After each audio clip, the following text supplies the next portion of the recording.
Mercy, such a delicate word. People romanticize it as though it's a virtue floating above the world, untouched by blood, untouched by consequence, untouched by the ugly machinery of human nature. They speak of mercy as if it were free, an infinite reservoir of forgiveness waiting to be handed out like charity. But here's the uncomfortable truth. Mercy is expensive, terribly expensive, not in dollars, not in gold, but in vulnerability. To show mercy is to reveal the softest part of yourself, the part that bleeds. And most people, despite their moral speeches and borrowed virtues, they can't afford to bleed. I've seen men beg for mercy while hiding knives behind their backs. I've watched politicians auction their mercy to the highest bidder. I've seen governments preach mercy to the world while manufacturing cruelty at home. Mercy isn't a virtue. Mercy is a luxury. And like any luxury, it carries a price tag most people aren't willing to pay. People confuse mercy with weakness until they need it. They call it cowardice until they're the ones on their knees.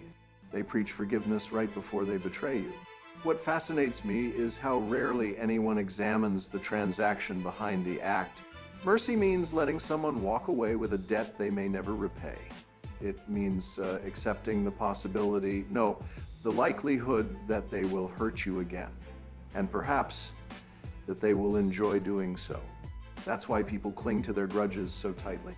Not because they're strong, but because they're afraid. Afraid of being made fools, afraid of being hurt again, afraid of how quickly the world weaponizes softness. And then there's the other kind of people, the ones who never ask for mercy, the ones who understand the brutality of consequence, the ones who know that mercy is not an obligation, it's a gamble, a wager placed on human uncertainty. In my experience, those who seek it rarely deserve it, and those who deserve it rarely ask. So why is mercy a currency so few can afford? Because mercy requires something nearly extinct, self-mastery. The kind of mastery that lets you judge whether the person before you is capable of becoming better or simply waiting for the chance to drive the blade deeper. A man once told me that power comes from the ability to destroy. He was wrong. Power comes from the ability to spare and choosing not to. Not out of cruelty, out of clarity. Clarity is knowing that mercy doesn't redeem everyone. Clarity is recognizing that some people aren't broken, they're sharpened. Clarity is understanding that offering mercy to the wrong soul isn't noble, it's fatal.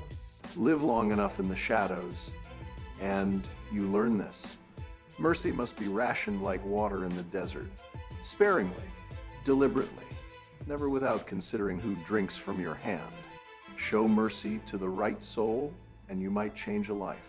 Show mercy to the wrong one, and you may end your own. But the world won't teach you that, not until it's too late. Most imagine mercy as a gentle hand extended to a drowning man. What they fail to understand is that some drowning men will use that hand to drag you under with them. Mercy becomes the anchor, and so people avoid it. Not because they are cruel, but because they know, consciously or not, that mercy demands a courage they do not possess. To offer mercy is to open a door without knowing what stands behind it. Some simply cannot bear that kind of uncertainty. But here is the irony. The rarest people, the strongest people, are those who offer mercy not because it's safe, but because it's right. They know the danger, they know the risk, they know the exposure, and they choose it anyway.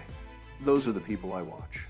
The people I respect, the ones who understand that mercy is not naivete, it's a high-risk investment. Most will never grasp that. Most will never afford that.